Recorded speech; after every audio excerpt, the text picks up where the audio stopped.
Alah, muka ye bubur terus dah. Napalah aku nak buat ni?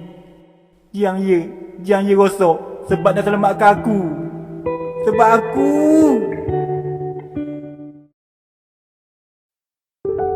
Sedih molek ye tengok jang tu. Banyak kenangan aku rasanya. Kak.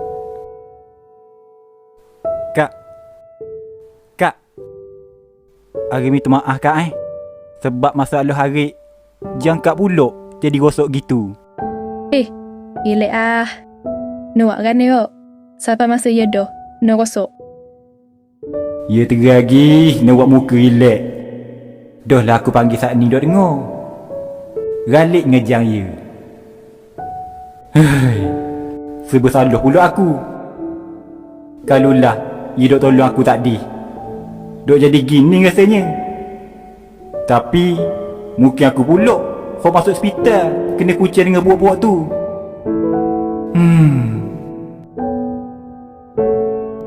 Tak apalah adik.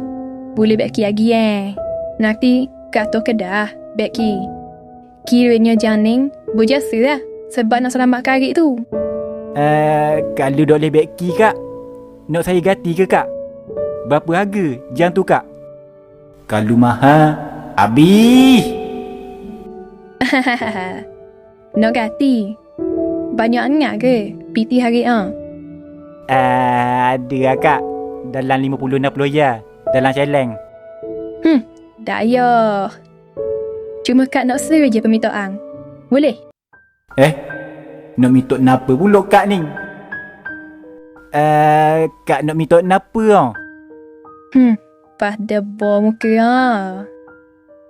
Kak nak minta Arik janji dengan kak buang semua perangai-perangai buruk Arik. Lepas tu ganti dengan perangai-perangai yang baik. Sama lah macam Arik janji dengan Abah tu. Boleh? Oh, aku ingatkan napa adik.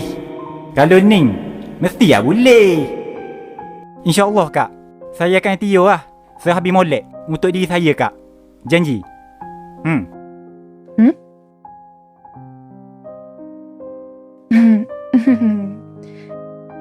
No. Tulis satu. Haram. Aduh, malunya aku. Manalah nak letak muka kuning. Malu. Rasa macam nak lari je. Tak apalah, aku jaga tangan adik. Jahil molek aku. Maaf saya tangan kak. Maaf deh. Maaf. Beres Arik. Ada Cuma kena tunang janji je lah lepas ni. Deh. Ya. InsyaAllah kak. Dah. Jom. Pergi balik Ya. Baik kak. Dia nak jadilah dengan aku hari ni. Malu molek. Baru aku teringat. Oh, parok. Kak. Kawan saya baru pindah sekolah.